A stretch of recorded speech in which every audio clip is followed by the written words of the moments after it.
Hello guys, कैसे हैं guys. एक टाइम की बात है। एक गांव में 4 चोर रहा करते थे। तो अब वो खूब चोरी करते और मौज मस्ती करते।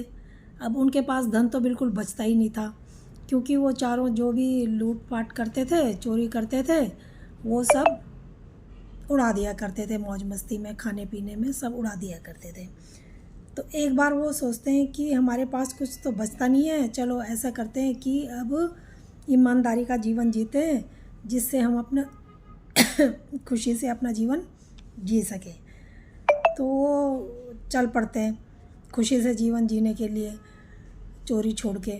अब जाते जाते रास्ते में एक बुढ़िया की झोपड़ी दिखती है। वो सोचते हैं कि क्यों ना जो हमारा ये धन है और ये धन से भरा जो बर्तन है, इस बर्तन को बुढ़िया के पास सौंप दें।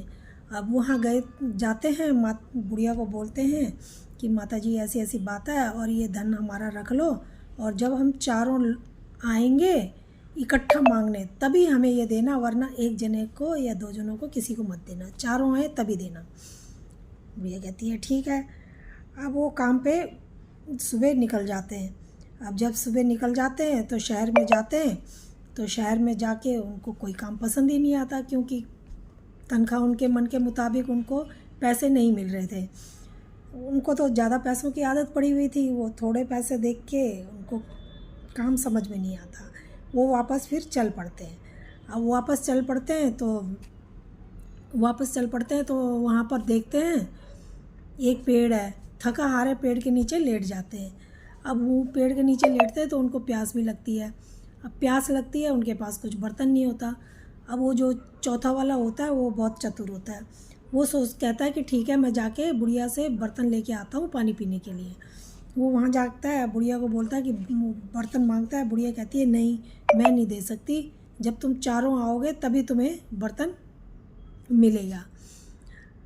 अब वो कहता है कि चलो, अगर तुम्हें यकीन नहीं है तो चलो मेरे साथ पूछने के लिए। अब बुढ़िया आती है। अब वो कहते हैं हाँ हाँ दे दो। तो अब उनको नहीं पता होता कि कौन से बर्तन की बात हो रही है। वो कहता है हाँ हाँ दे दो। अब बुढ़िया जाती है और वो चौथा चोर जाता है और बुढ़िया से वो पैसों वाला बर्तन ले लेता है और फरार हो जाता है। अब जब वो फरार हो जाता है तो ये काफ़ी टाइम होने के बाद ये बुढ़िया के पास झोपड़ी में जाते हैं। बुढ़िया से बोलते हैं तो बुढ़िया बोलती है कि तुम ही ने कहा था देने के लिए, मैं तो आई थी पूछने, तो तुम ही ने कहा था देने, तो मैंने दे दिया। वो अब मेरे को नहीं पता वो कहाँ गया। तो वो राजा से शिकायत कर देते हैं। अब जब राजा से शिकायत करते हैं तो राजा को समझ में नहीं आता, अब राजा क्या करे। जो राजा का एक छोटा बेटा होता है वो बहुत चालाक होता है। उसको सारी बात का पता चल जाता है, क्योंकि वो शहर में घूमा करता था ऐसे ही भेष बना के। उसको सारी बात का पता चल जाता है। तो वो कहता है मैं फ़ैसला करूँगा। तो वो सबको उनको बुलाता है, तो आते हैं। अब फैसला होता है, वो फैसला करता है। तो ये फैसला करता है कि जब तुम चारों आओगे तो तुम्हें धन तो मिलेगा, लेकिन तुम चारों को आना पड़ेगा।